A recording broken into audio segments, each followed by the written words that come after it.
बिस्मिल्लाहिर्रहमानिर्रहीम अस्सलाम वालेकुम वेलकम तुहद बे एक लट सान यूट्यूब चैनल पे ये जन नाव कुक विथ अम्बरीन सान अजिच recipe fruit custard recipe start करने ब्रो अगर तुम ये चैनल पे नई छो चैनल कर सब्सक्राइब तो वीडियो वो एंडस तम चलो करो इस रेसिपी स्टार्ट ये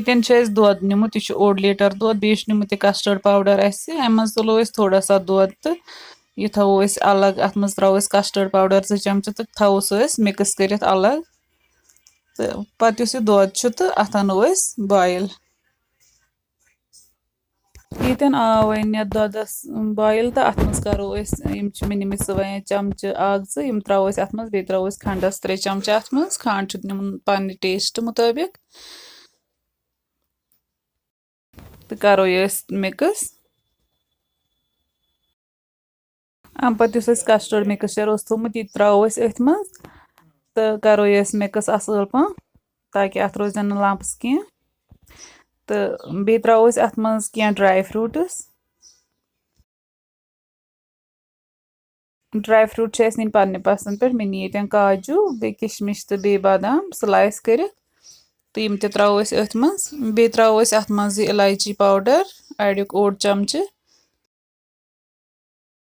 तो करो यम सारी इंग्रेडिएंट असल पह मिक्स तो ग्रेकनावोक यम लग भग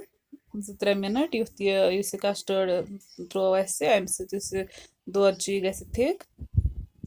तो ये गोमुत थिक वन थो अत बंद इंडक्शन तो यह करो करो वेट योताम यह ठंड ग गड थो रूम टेम्परेचरस पे योताम यह ठंड ग तम पे थो फ्रिजस मज वन नी मे ये बाउल तो अत मज त्रो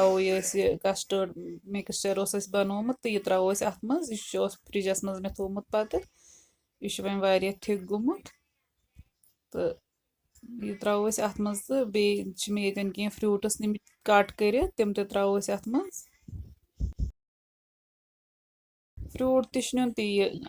अवेलेबल या यह पसंद निम मे केल 2 10 बे निमुत मेलन मे दान तो बे निमित मे खजर बे मे निमित नम डून गोजे तो यह त्रो अथ मज वन यम फ्रूट्स असल पह तो करो ये मिक्स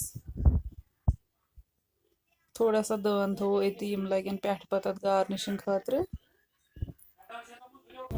फ्रूट अत मज त्रयित करो ये वन असल पह मिक्स तो करो ये पत सर्व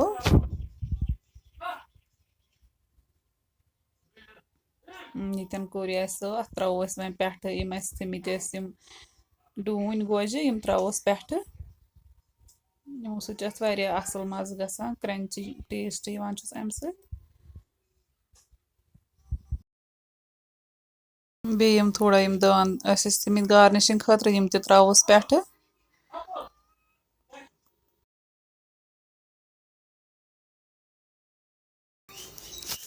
बे त्रोस क्रीम फ्रेश क्रीम अमूल त्रोस 1 1 चमच या ज्यादा या कम यह पन मर्जी यह ऑप्शनल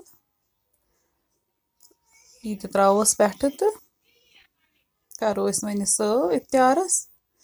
अथ सान अजिच रेसिपी ये अंत तो अगर सान अजिच रेसिपी पसंद आम वीडियो करो लाइक तो शेयर बे दीजिए कमेंट सेक्शनस मज पन फीडबैक रेसिपी करो जरूर ट्राई अल्लाह हाफिज़।